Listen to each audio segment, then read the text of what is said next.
Test 4. You will hear a number of different recordings, and you will have to answer questions on what you hear. There will be time for you to read the instructions and questions, and you will have a chance to check your work. All the recordings will be played once only. The test is in 4 sections. At the end of the test, you will be given 10 minutes to transfer your answers to an answer sheet. Now turn to Section 1.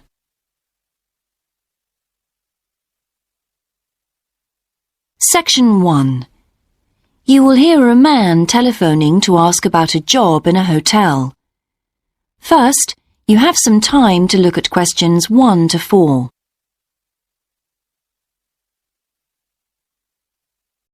Section 1. You will hear a telephone conversation between a woman who is selling some furniture and a man who is making inquiries about it. First, you have some time to look at questions 1 to 5.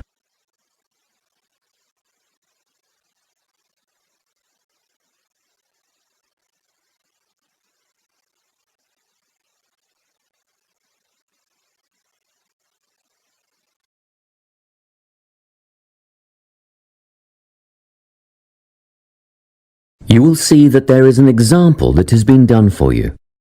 On this occasion only, the conversation relating to this will be played first. Hello, Carolyn speaking. Hello, my name is Lincoln Faraday, and I'm ringing to see if you still have the bedroom furniture that you advertised for sale. Yes, there are 3 items left. 2 bedside tables and a dressing table. The woman said she has 3 items available, so 3 has been written in the space. Now we shall begin. You should answer the questions as you listen, because you will not hear the recording a second time. Listen carefully and answer questions 1 to 5. Hello, Carolyn speaking. Hello, my name is Lincoln Faraday, and I'm ringing to see if you still have the bedroom furniture that you advertised for sale. Yes, there are 3 items left. 2 bedside tables and a dressing table. Oh, good. They're just the items I'm after. Tell me, what's the construction of the bedside tables? I mean, what are they made of? Well, they're a matching pair and they're made of wood. But the wood has been painted. It's not brown anymore. It's been painted cream. I see. Each table has a shelf and 2 drawers. Oh, and the drawers have square brass handles. Quite modern and quite nice, really. And what about the dimensions? Well, each table is 50 centimetres wide. That's good. Much bigger than that, and they wouldn't fit beside my bed. I live in an apartment where the bedrooms are quite small. What I really need to know is how tall they are. You see, my bed's quite high. 65 centimetres high and 45 centimetres deep. Thanks. Just a couple more questions about the bedside tables. What condition are they in and how much are they? They're in perfect condition. There isn't a mark on them. I had them painted professionally, you know, so the finish is much better than you'd normally expect. As for how much, I think £15 each would be fair, but I'll only sell them as a pair, so that's £30 all up. Before you hear the rest of the conversation, you have some time to look at questions 6 to 10.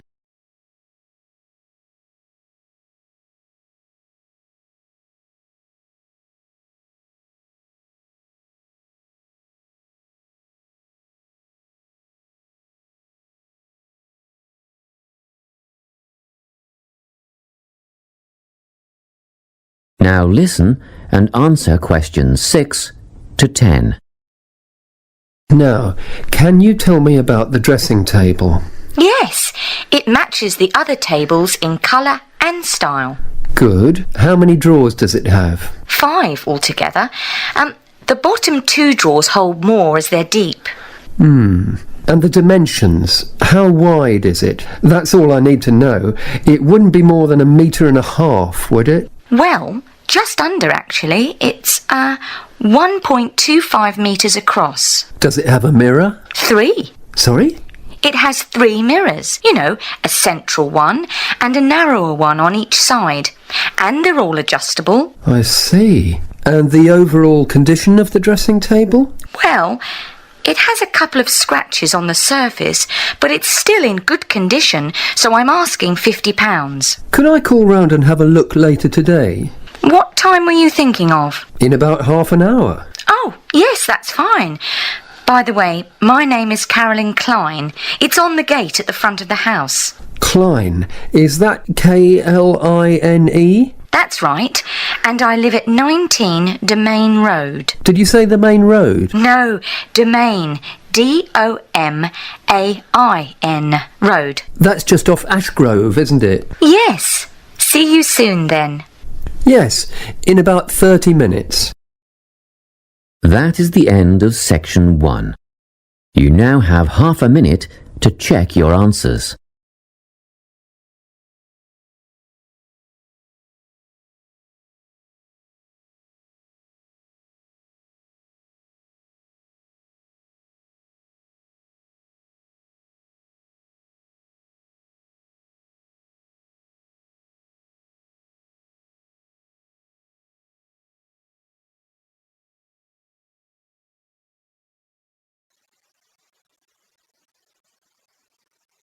Now turn to section 2.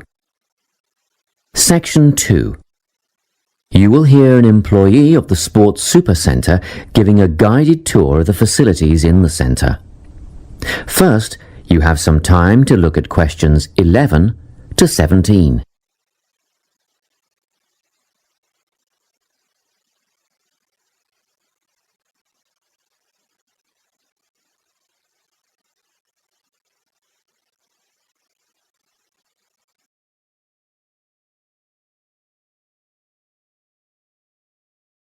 Listen carefully and answer questions 11 to 17.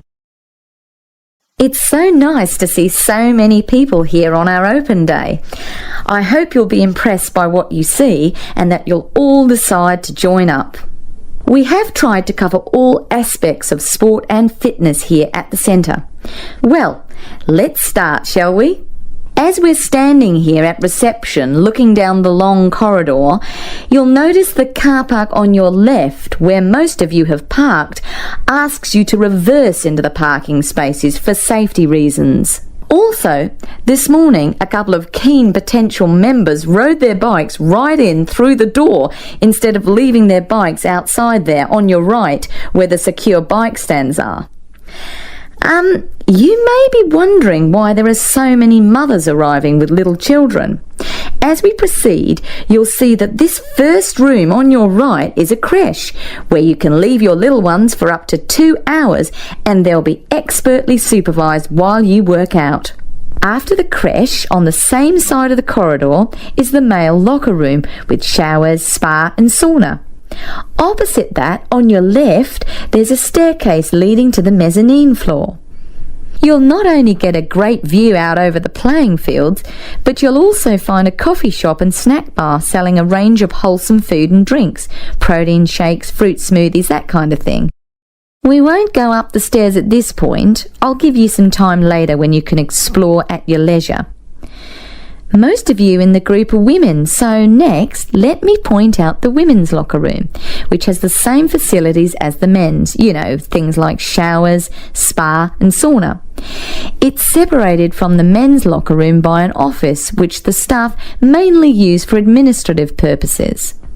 As we move on the same side of the corridor as the stairs, you'll see the entrance to the main hall, where they hold yoga classes, aerobics and so on. On the wall here, there is a timetable of all group classes and it is updated regularly. Now, opposite the hall is the gymnasium itself. Go ahead, have a look. Impressive, isn't it? Very spacious, light and airy with all the most modern equipment. As we continue down the corridor past the main hall, on the same side there is a conference room. This is mainly used when the centre is hosting a big sports event of some kind. It gives the officials a quiet place to gather and have meetings and so on. You'll have seen the 400-metre athletics track on your way in beside the car park. We have some pretty big athletics conventions here. Well, after a strenuous workout, I bet there's nothing you'd like more than a swim in the aquatic complex. But first, these rooms on our right are all part of the sports medicine clinic, where you have access to a doctor, physiotherapist, massage therapist, podiatrist, and even a sports psychologist if you need one. Of course, you'll need to make appointments, but if you have any questions, just pop in and see the clinic receptionist and she'll help you out. Okay, let's go through the turnstile ahead of us. And here we are, in the aquatic centre. Turn left, past the pool shop where you can buy or hire goggles, swim caps and such like. And we're outside, poolside. Beautiful, isn't it? Especially on a day like today. Go on, dip your toes in the water. And if that's not warm enough for you, then I'll take you to the indoor pool, which is less than half the size, but heated to 32 degrees. Let's go back past the pool shop and through the double doors to the indoor pool. Well, that's all I have time to show you. Let's go back to the reception area, and if you like, we can run through some details about opening hours, membership and so on. Before you hear the rest of the talk, you have some time to look at questions 18 to 20.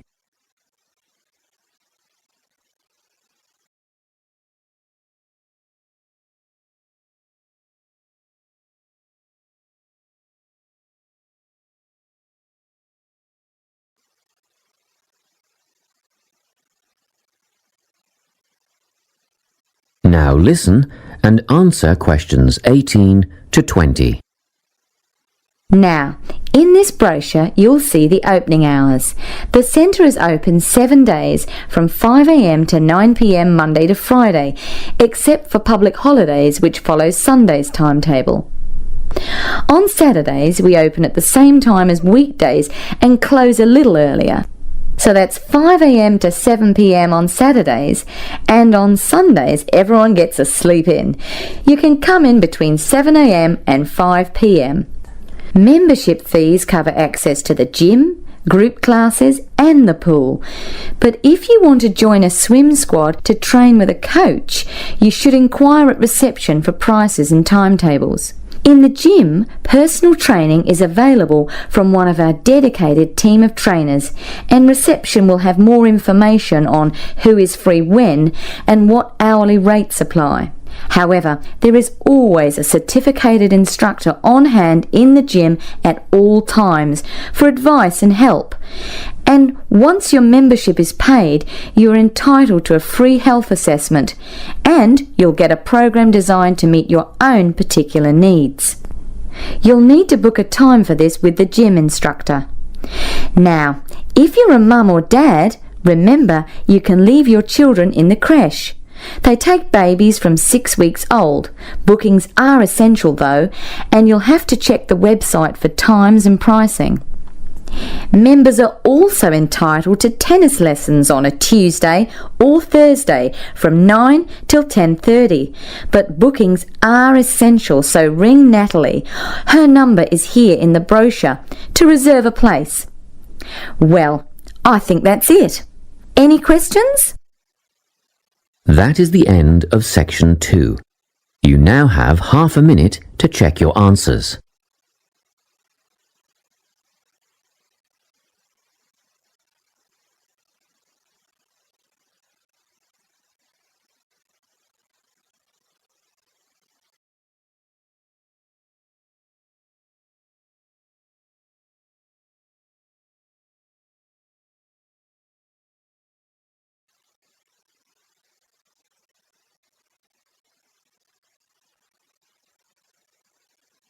Now turn to section 3. Section 3. You will hear a conversation between a research student, Jeremy, and his supervisor. They are talking about the process of having a research project published in a journal. First, you have some time to look at questions 21 to 25.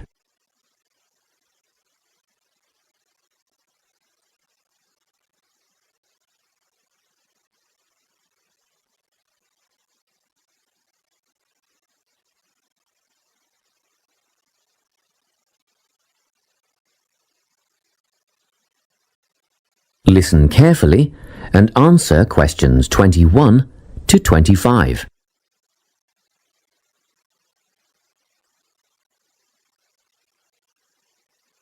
So, you're nearly ready to submit your article to an academic journal, are you? Yes, I think so. I just wanted to go over all the things I need to do before I submit it. And then I wanted to go over the submission process with you. Great.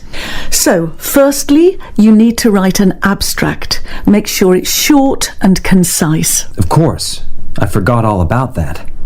And what about key words? Yes, a lot of students overlook this part and just jot down whatever comes to mind.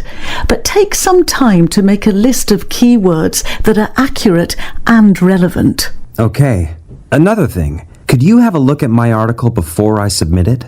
Absolutely.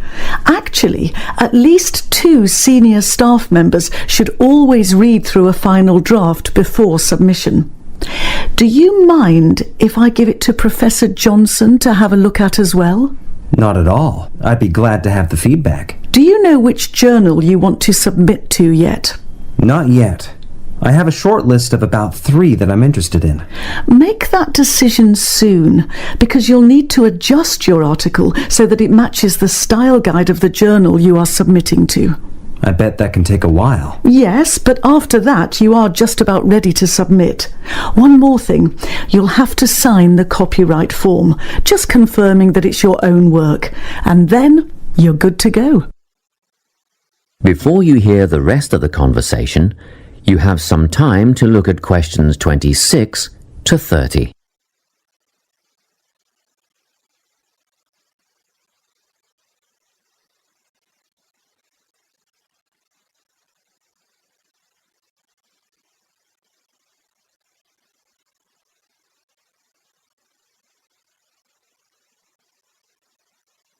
Now listen and answer questions 26 to 30. Now, the submission process. How does it work exactly? Well, the first thing is to just send it off. You've got to send in the manuscript before anything else can happen. Sure. And then should I call to check if they have received it? No need for that, no. All you have to do is just log on to your email regularly, because you will get a submission confirmation once they have processed the manuscript. And that will have comments on what they thought of it? No comments yet. That email is just to let you know they have received it. The next stage is what is known as peer review. This is when experts in the field review your manuscript and decide whether to accept it. They'll never accept me. I'm only a master's student. Don't worry about that, Jeremy. It's all done through a double-blind method. That means that whoever reads your manuscript has no idea whether you are a grad student or a Nobel Prize laureate. They'll only be judging your work, not you. Well, that's good to hear. And then what, once they've made their decision? Well, there are 4 possible outcomes. You might get an acceptance, but a first-off acceptance is very, very rare. Don't pin your hopes on it. You could also get a rejection, but these don't happen very often either. I don't think this will be a problem. What do you think I'll get? If you're very lucky, you'll get a conditional acceptance. This means that they've accepted the article and it will be published, but you need to tweak a few things first. A sentence here, a heading there, nothing major. That sounds good. But to be honest, you will probably end up with a revise and resubmit. This means they are definitely interested, but you will need to rework the paper before it's accepted. The necessary changes will be outlined by the reviewers. Okay. So I just fix the things that need changing and present it again? Yes, but include a cover letter that discusses the changes you have made. The same goes for a conditional acceptance, actually. It helps the reviewers see that you've taken their criticism seriously. That is the end of section 3. You now have half a minute to check your answers.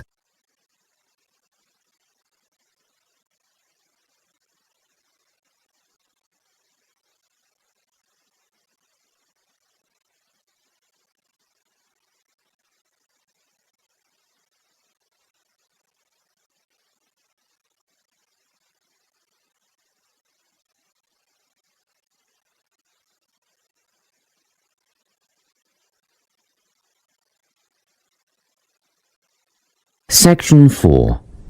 You will hear a talk on the importance of soil in organic agriculture. First, you have some time to look at questions 31 to 40.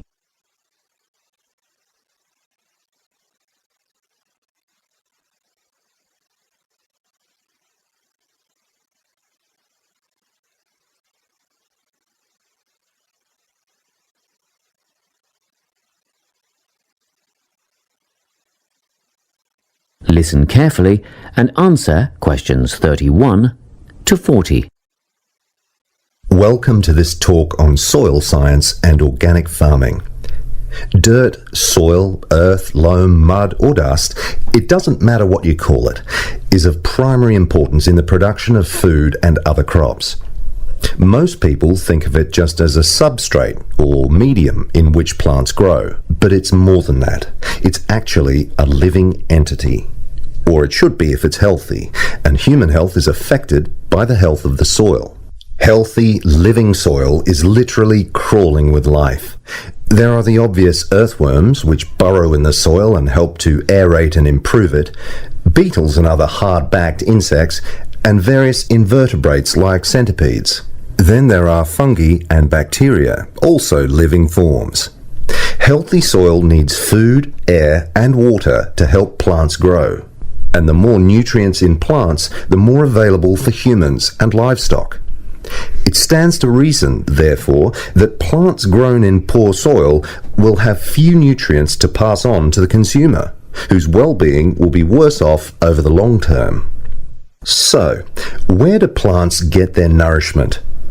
Most of it comes from the soil. Some nutrients are made up of minerals from the earth, while others come from dead plant and animal matter, which is broken down over time by the living insects and other organisms in the soil. Plants depend on these little living creatures to convert minerals and other vital elements into a utilizable form that can be taken up by the plants.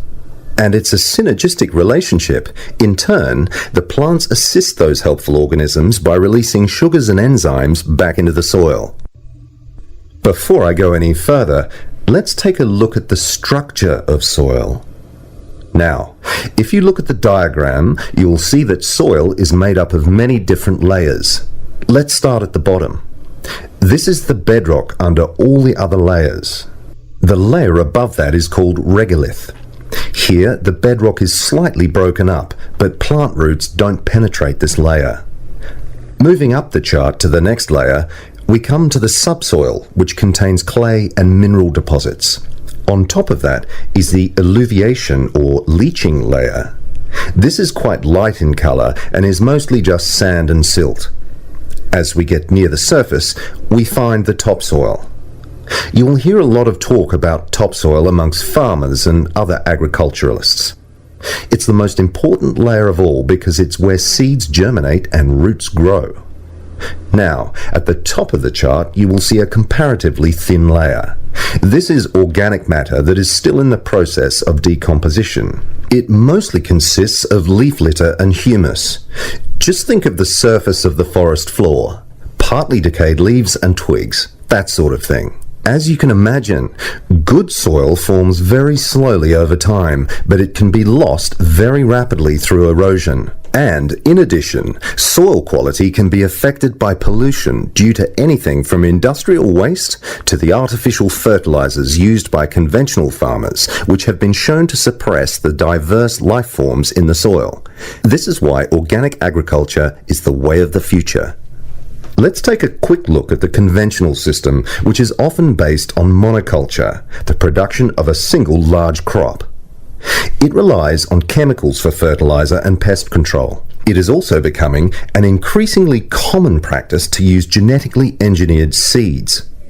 And more chemicals are used to control insects and fungi, which attack crops in storage and during transportation. Also, did you know that there is no requirement for conventional growers to maintain records of their production practices? Organic growers, on the other hand, choose the most environmentally friendly options for dealing with pests and disease problems, working towards prevention in the first place. Some of the strategies they employ include alternating the crops grown in each field. as opposed to monocropping. Because different plants add different nutrients to the soil, by rotating crops, the soil is naturally replenished. This can do away with the need for pesticides, because the problem insects' life cycles are naturally interrupted. Surrounding crops with green waste can not only conserve moisture in the soil, but it can prevent weeds from springing up, and it also feeds the beneficial microorganisms. When it's ploughed under, it feeds the soil by building more organic matter. Organic farmers often release beneficial insects as predators, which precludes the need for artificial pesticides. Animal manure, combined with green waste materials, correctly composted to kill pathogens and weed seeds, fertilizes the soil in a way that encourages life rather than suppressing it. And, by the way, use of manure in organic farming is highly regulated. In fact, all agricultural inputs are evaluated for their long-term effects on the environment, regardless of whether they are synthetic or natural. To sum up, organic farming is the only sustainable way of feeding the people on this planet and keeping both the planet and the people in good health. That is the end of section 4. You now have half a minute to check your answers.